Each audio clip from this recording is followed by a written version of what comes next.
I'm Tom Gensel, PSBA's Executive Director. I'd like to talk to you today about a new report from PSBA's Education Research and Policy Center. You may recall that we launched this center back in April with a study on school district mergers and consolidation. Our new study looks at charter school performance. Why charter schools? Well, they've been around for a while. They really go back to the 1990s. And by all indications, they're here to stay, looking at the strong support they received from the Republican Bush administration and now the Democratic Obama administration. We have a lot of charter schools in Pennsylvania and about 70,000 students enrolled in charter schools. So PSBA wanted to take a look at how they're doing. How well are charter schools educating kids? In Pennsylvania, it's important to say that charter schools also include cyber schools. So we're looking at both the brick and mortar charter schools and the internet-based cyber schools.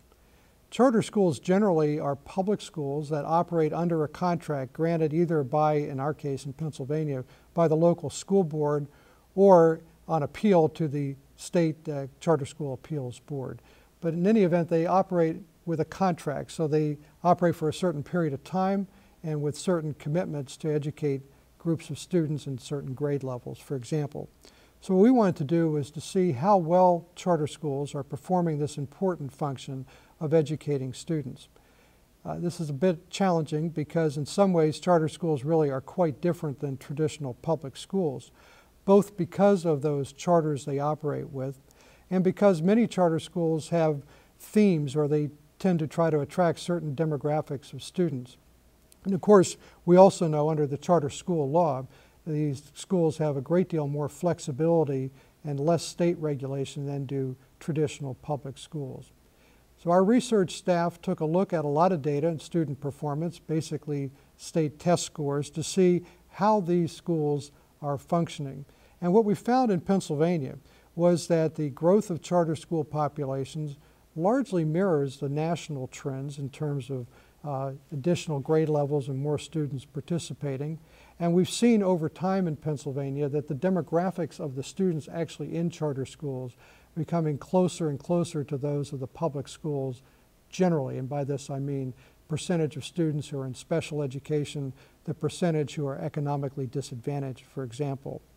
We also found that there's a wide disparity in charter school performance. Some are doing very well, others not very well.